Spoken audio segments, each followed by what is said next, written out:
excited to be with you all here today. As Bruce said, today I'm going to talk to you about why disruption isn't a strategy, and instead, how you can build innovations that win. Now, I've spent my career in healthcare innovation, first building them, and now working at the Christensen Institute, where I analyze different healthcare innovations and how it is that they are either disruptive or not, and how they win in the market, as well as advising individuals who are launching these innovations. So let's dive in. I'm going to give you a brief introduction of the Christensen Institute, if you aren't familiar with us, and then I'm going to talk a little bit about the different types of innovation, and then talk about the 5 steps to building successful innovations. So if you aren't familiar with the Christensen Institute, we are a nonprofit, nonpartisan think tank dedicated to improving the world through innovation. And we leverage Clay Christensen's theories to do that. So we enable leaders to improve the world through our rigorous research and community empowerment. We use disruptive innovation and Clay's other theories, a number of which I'll talk about today, to develop a clearer understanding of how the world works in order to drive change. And we focus our research on what we call seemingly intractable problems. And where traditional solutions to those problems fall short, we bridge the gap between reality and a better future. Okay, now that my marketing team is happy that I said a little bit about what the Institute does, I'm going to talk to you about different types of innovation. So sustaining innovations, disruptive innovations, and why understanding the difference is really important as an innovator, an entrepreneur, and even as an investor.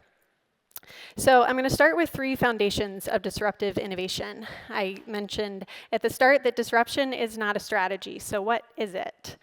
It is a theory of competitive response, which means that when you understand if an innovation is disruptive or not, you will understand how the market will respond to you. And we're going to talk more about that in a second. Second, disruption enters through the basement door, and it relentlessly moves up market. And then third, business models disrupt business models. Technology alone is not disruptive. And business models also predict which innovations will and won't succeed. So, disruption and disruptive innovation are among the most misunderstood and misused business terms, at least as Clay intended them to be understood. So I like to start with this dichotomy. Most people believe that Netflix, rightfully so, is a disruptive innovation. It entered at the bottom of the market, and it continuously moved up market until it unseated Blockbuster, the industry incumbent in movie rentals. However, many people also believe that Uber was a disruptive innovation. It's not. At least not as Christensen defined disruptive innovations. Now, that doesn't mean that Uber didn't change the market. It undoubtedly did. And it also means that you don't have to be a disruptive innovation in order to change the market. So Uber was actually a sustaining innovation. It is not disruptive, whereas Netflix is disruptive. Okay, so let's move on to how this matters to you in medtech.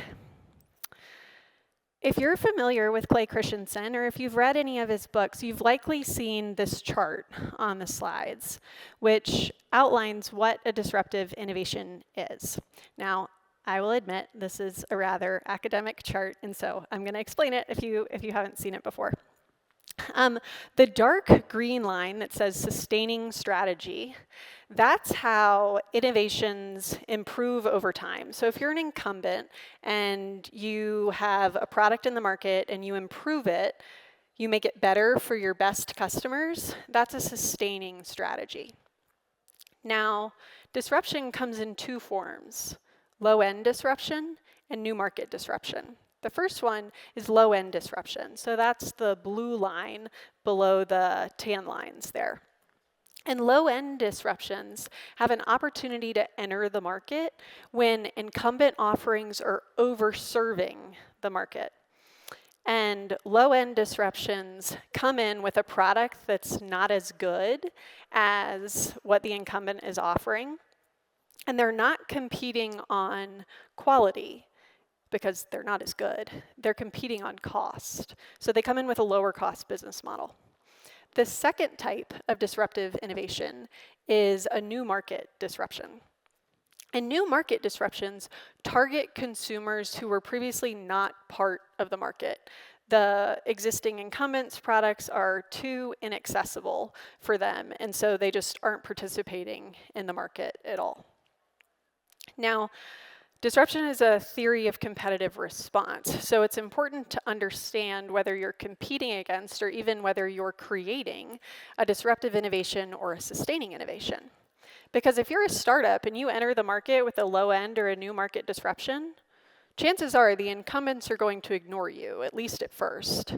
And that's going to give you an opportunity to capture customers and move up market and perhaps be the next Netflix or like some other medtech examples I'm going to talk about here in a second.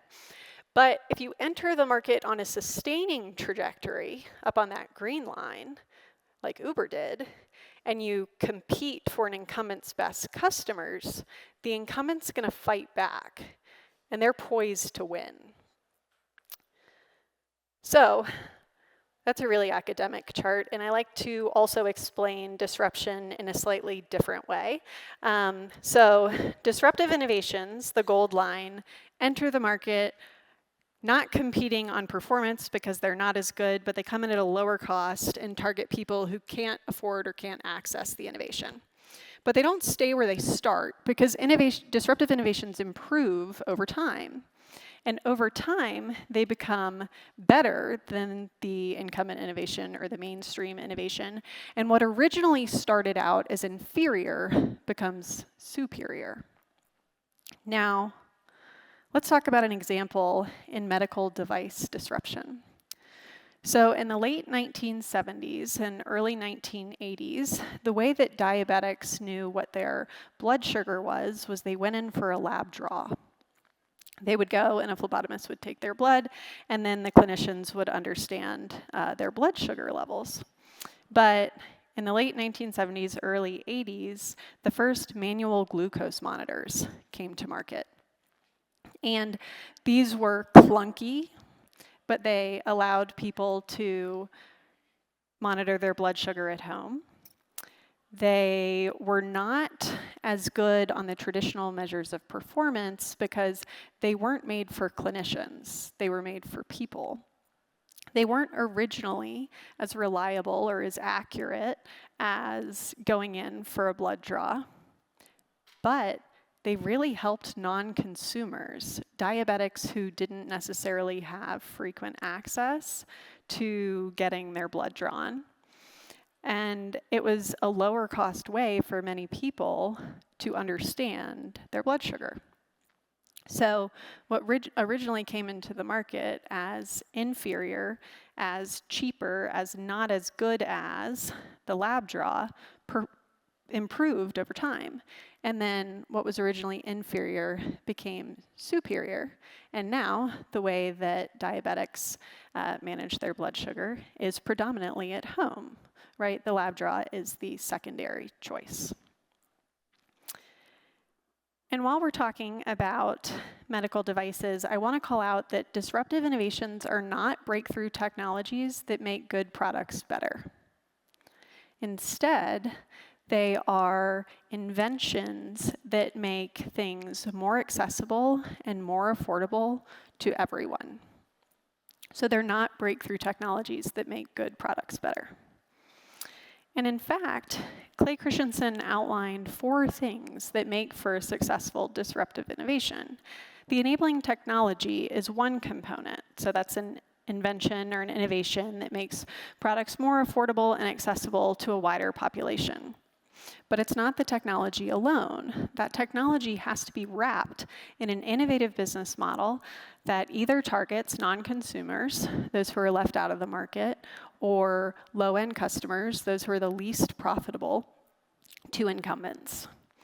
And then that business model has to be wrapped in what he called a coherent value network, which you can think about as the ecosystem of suppliers, partners, distributors, and customers who are all better off when the disruptive innovation thrives. And then especially important in healthcare are the regulations and standards that facilitate or sometimes inhibit change. So as you're building an innovation, you want to think about these 4 components.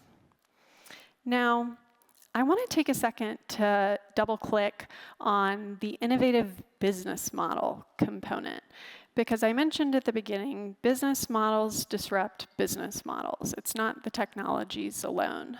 So as you're building your business, what are the different components of that business model you need to think about? Now, before I joined the Christensen Institute, I spent almost a decade at Atrium Health, which is now Advocate Health, and their innovation and strategy departments. So my role was to build innovative models of care. And I worked with somebody one time who said, a business model is really confusing. If you ask a room of 100 people what a business model is, you'll get 110 different answers, because everybody has a different way to define this concept. And I'm going to talk about a couple tools that innovators and entrepreneurs can use, but at the Institute, we use Christensen's 4-box model to explain that a business model is a structure made up of 4 interconnected components that, when taken together, create and deliver value. So these are those 4 components. First is the value proposition. These are the promises that a healthcare organization makes to its customers and its consumers. The second is resources, so the assets that they use to deliver that value proposition. And I like to say resources are anything that you can hire, fire, buy, sell, or depreciate. And then your processes are the ways of working in order to develop the value proposition. And then 4th is the profit formula or priorities. So what are the revenues you have to bring in order to cover all of your costs? And then what are the priorities you use in order to decide how you'll allocate your resources? Now, Christensen also developed the business model theory, which explains how and why the structure works the way that it does. And business models determine an organization's capabilities and priorities, and that defines which changes it can and will pursue. And the ways in which the 4 components reinforce one another make the business model highly interconnected and more challenging to alter the longer it exists. In healthcare, we have a lot of entrenched business models. So as you're innovating in healthcare, it's critical not just to understand your business model, but also how your innovation and your business model fits into that of those that you're selling to. And business model theory is really powerful because it predicts which innovations an organization can and will pursue and which ones will succeed. So I'm going to take a second just to talk about how exactly that works. In an organization's early days, when it's a startup, new and getting off the ground, all 4 parts of the business model are malleable, just like a baby's malleable brain. But as organizations over time determine what are the revenues they need to bring in order to cover their costs so they can be sustainably profitable, the 4 components of the business model get tighter and tighter.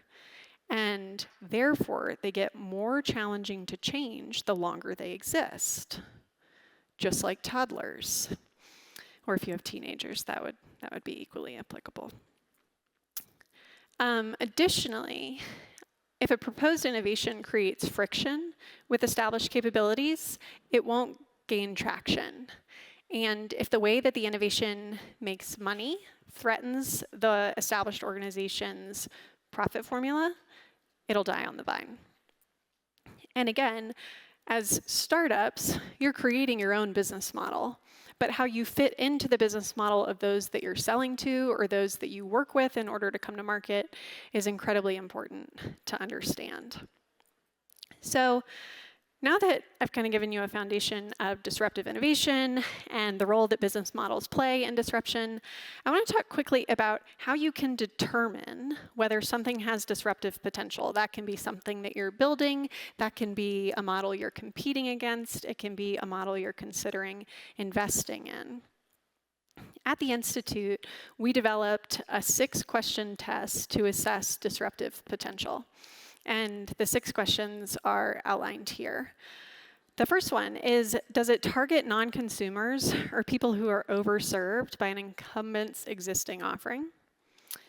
The second one, is the offering not as good as what's currently on the market based on historical measures of performance? Is it simpler to use? Is it more convenient? Or is it more affordable? Does it have a technology enabler that'll help it to continuously improve and move up market? Is that technology enabler wrapped in an innovative business model? And my favorite shortcut question is the last one. Are existing providers motivated to ignore the new innovation and not feel threatened by it at the outset? So to have disruptive potential, the answer doesn't have to be yes to all 6 of these questions.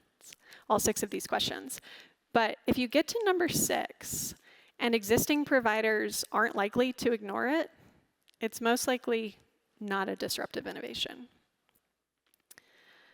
So with that, I want to talk through a couple examples of innovations in the med tech space. And the first one I want to start with is Butterfly.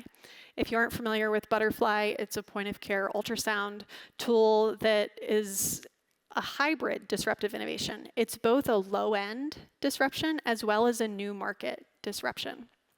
So what Butterfly did that was so powerful is they took something that was big, expensive, and locked inside of hospitals, and they made it small, cheaper, and accessible to almost anyone, anywhere.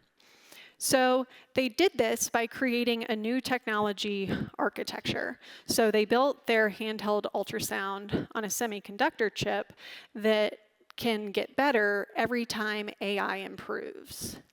And they didn't just create a business model based on hardware. They don't just sell the probe that you plug into your smartphone. It's a subscription service. So they have an innovative revenue model that is targeting both non-consumers and low-end consumers. So when you look at established, well-resourced healthcare markets like the United States, they made ultrasound available to those who didn't previously have ultrasound. So think about paramedics or primary care doctors or even rural physicians in low-resource settings. But they also targeted non-consumers. So midwives in sub-Saharan Africa who previously had no access to any ultrasound whatsoever. So when you hold Butterfly up to the 6-question test, the answer is actually yes to all 6 questions, which is rarely the case, at least this early in an organization's disruptive trajectory. But they are an impeccable example of a disruptive innovation. And the last thing I'll say about them is when they first came to market, a lot of doctors didn't think it was good enough, right? A hallmark of disruptive innovation. And they were easily ignored by incumbents because they just weren't good enough. The next example that I want to talk about is not a disruptive innovation. Continuous glucose monitors are a sustaining innovation. Unlike manual glucose monitors that disrupted the incumbent lab draw, continuous glucose monitors didn't follow a disruptive trajectory. They started at the top of the market. They targeted type 1 diabetics, and they excelled on traditional measures of performance. And they did that by focusing on trend, so they could provide really consistent information on trend and provide alerts. They were not more accessible because to get a CGM, it had to be both prescribed and then managed by a specialist, which is not accessible nor usually affordable. So CGMs were the opposite of manual glucose monitors. They started at the top of the market, making a better product for incumbents' best customers. That doesn't mean CGMs didn't change the market for monitoring for diabetics, because they did, but they didn't do it because they were a disruptive innovation. They did it because they better met the needs of diabetics and their doctors. They did something called nailing the job to be done, which we're going to talk about in just a few minutes. So that was a lot about disruptive innovation in not a lot of time. So what are 3 things that you could maybe remember from what I just talked about? The first one, disruptive innovation is a theory of competitive response. It's not a strategy, but it can help you understand how the market will respond to you and how you can respond to others in the market. Knowing the type of innovations you're creating informs your strategy, and it predicts how others will respond. And business models disrupt business models. Companies don't succeed because they pursue disruption. We call them disruptive because of how they succeed. So, if you're an innovator and you're a builder and you're creating an innovation, if you don't have to be disruptive to succeed, what are some other foundational building blocks that can help you to succeed in the market? In this next section, I'm going to talk about a few of Clay's other theories outside of disruptive innovation that you can leverage as you build. The first one, understand the job to be done that you're serving. If you aren't familiar with jobs to be done, it's also known as jobs or JTBD. It's a theory of consumer behavior. Understanding jobs helps you understand why people behave the way that they do. And our circumstances inform our choices. And when you understand a job, you can really help people solve their needs in their moments of struggle. So what's a job to be done? A job has 2 parts. It's the progress or outcome that somebody is seeking in a given situation. So the situation is part 1, the progress that they're seeking, that's part 2. And jobs arise in our lives all the time. We're all trying to achieve something at every moment. Everyone in this room hired this summit today for something. So what's a quick example? Let's say that a woman woke up feeling tired today. So that's her circumstance, when I wake up feeling tired. But she needs help feeling energized because she really wants to nail her presentation at work. So when I wake up feeling tired, that's her circumstance, but help me feel energized so I can nail my presentation is the progress that she's seeking. And she can hire a lot of things to achieve that outcome. She could hire coffee, she could hire a workout, she could hire an energizing conversation. There are a lot of options. But what she decides to hire isn't influenced by who she is. It's influenced by what she's trying to achieve and what she's struggling with. So why should you want to know what your customers' jobs to be done are? What's the value of understanding your customer's job to be done? In one of his last books, Clay Christensen outlined that companies who organize their businesses around the job to be done are better at defending themselves against disruption in the long run. And if companies don't organize around the job to be done, they're effectively competing against luck. Hence the title of the book. So how can companies do that? How can you organize your company around the job to be done? Well, it starts with understanding what the job to be done is. And each job has functional, emotional, and social dimensions. And then once the company understands what the job to be done is that they're trying to serve, they can create the experiences in purchasing and using their product in order to get the job done perfectly. And then they can determine what processes their resources need to execute. So that's their employees, their retail locations, their online presence, etc. And then when they deliver those processes, as well as the experiences based on the foundation of understanding the job, they can become the purpose brand that customers think of immediately. So let's take an example.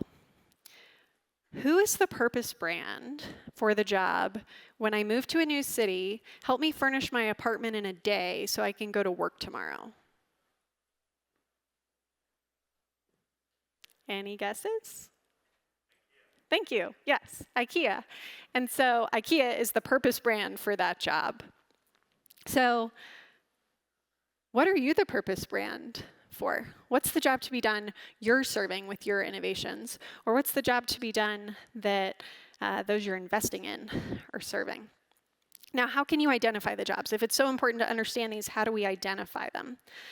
The first thing is to focus on why, not on who. I alluded to this a second ago, but traditional market segmentation says you buy things because of who you are.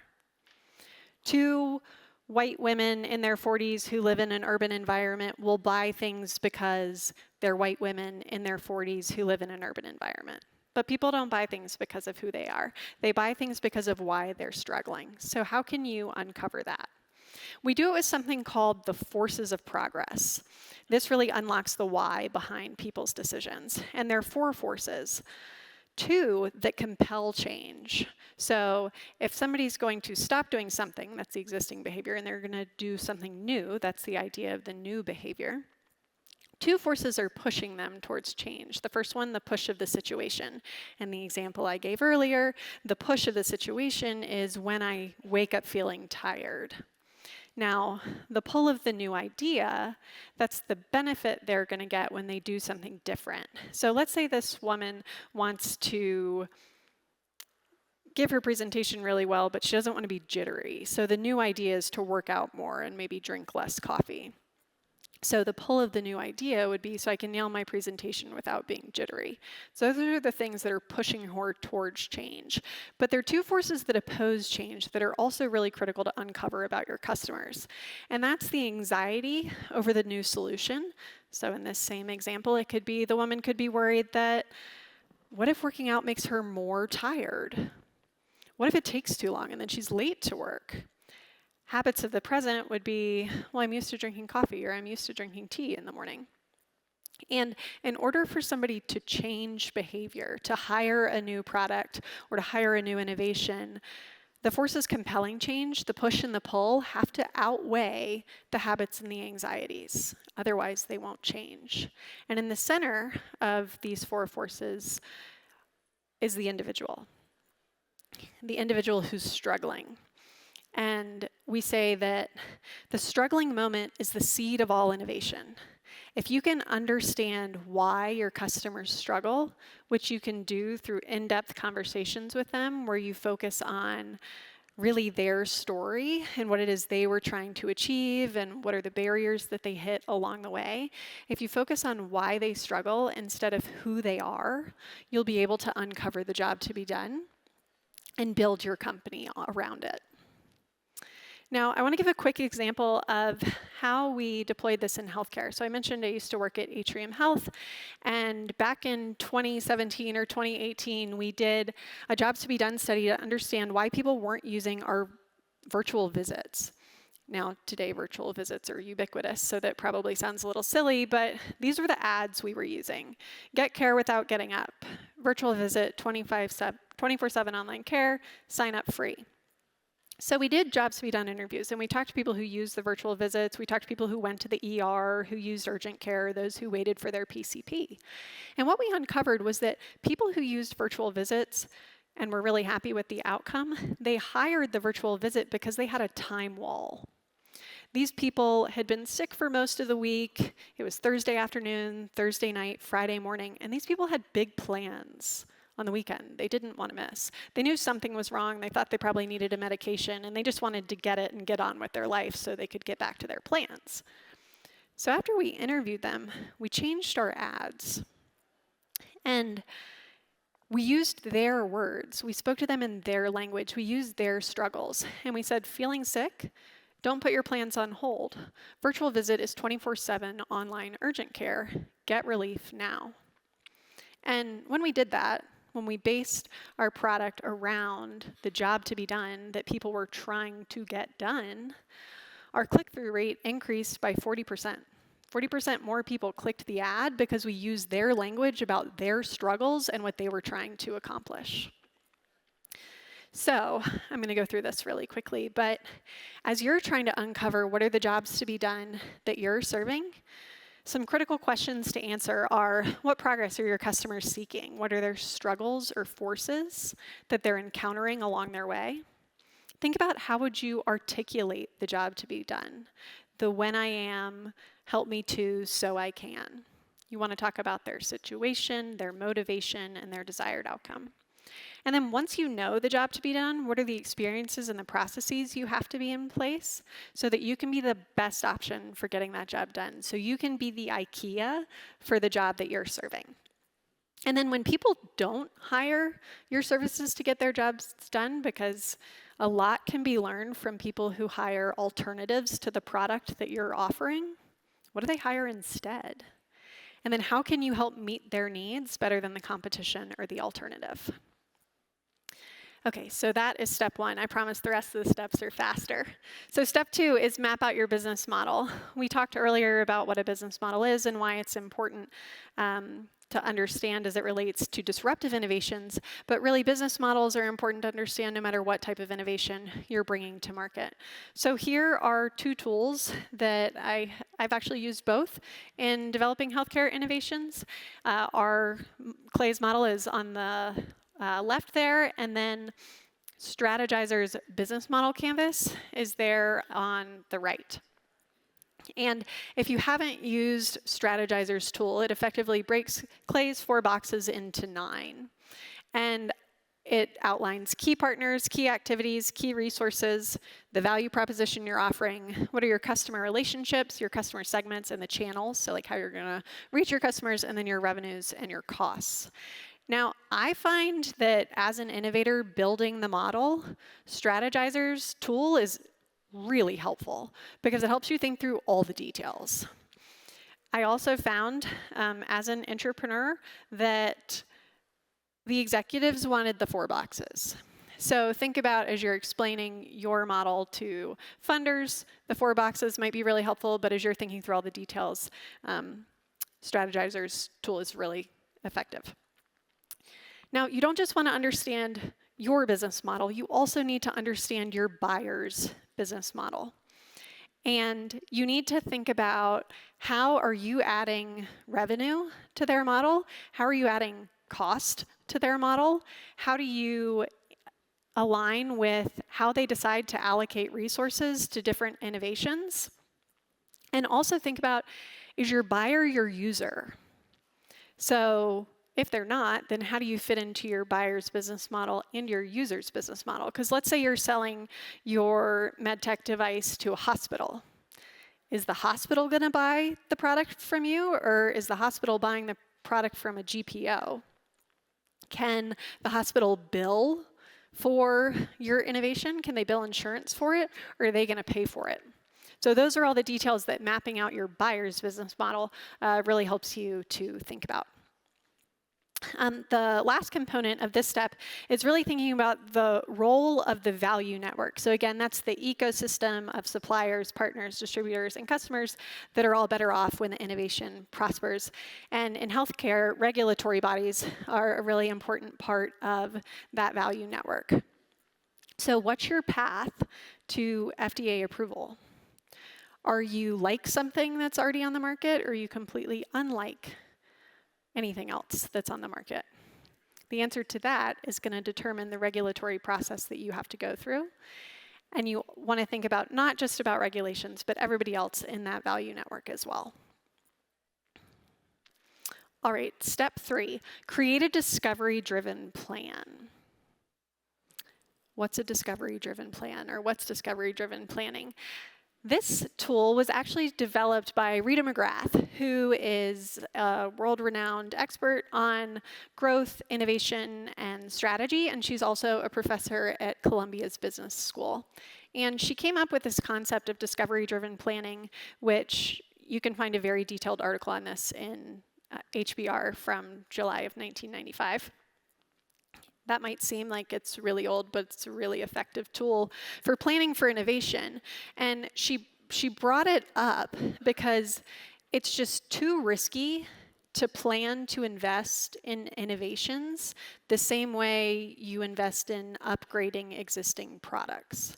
So she came up with this concept of discovery-driven planning. And in brief, it helps you to articulate what you don't know and to make a plan for how you'll learn. So coming up with a discovery-driven plan has 5 steps.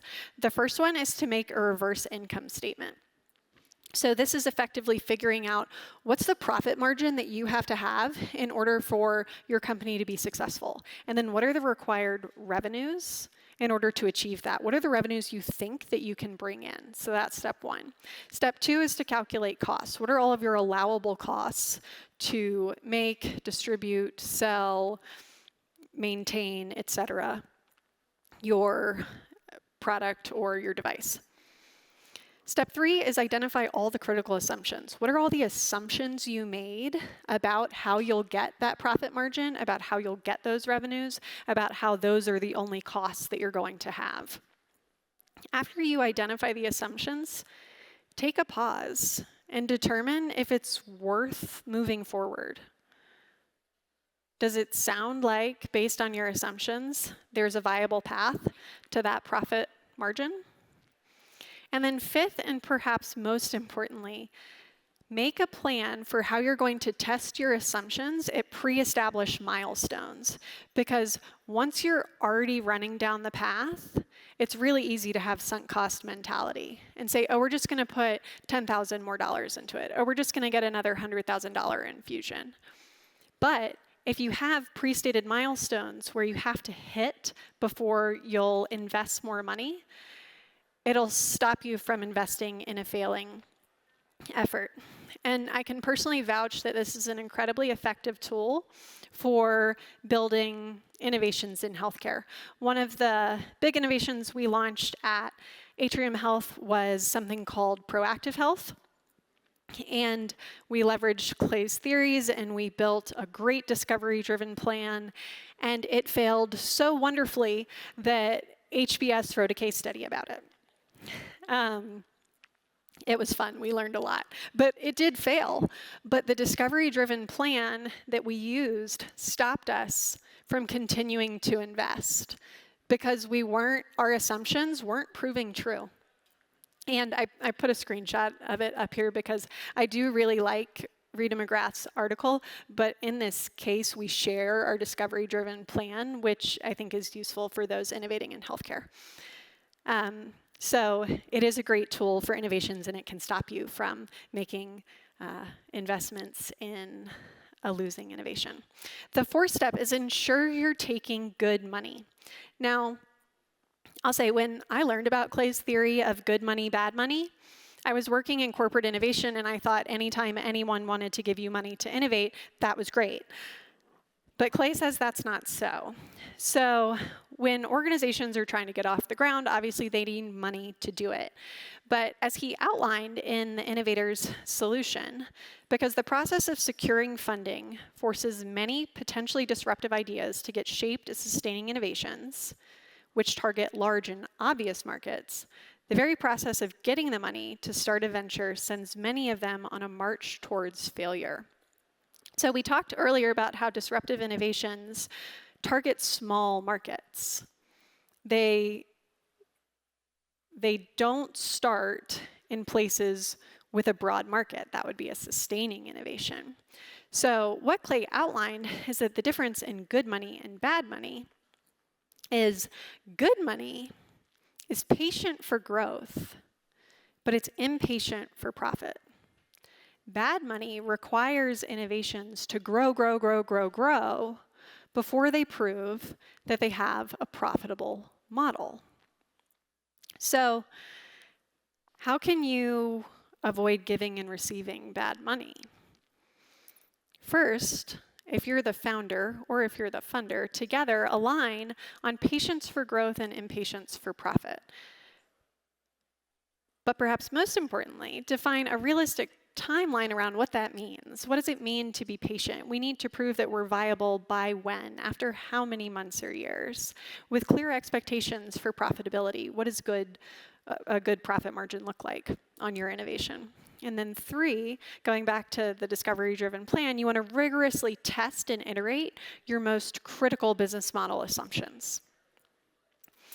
Step 5, end where you began, grounded in the job to be done. You want to understand why your customers have a job to be done, why they are struggling, why they are seeking progress, and then you want to build your whole business model around it. Because if you don't start with the job to be done, if your strategy isn't based on helping your customers get their need nailed better than anybody else can do it, you're competing against luck.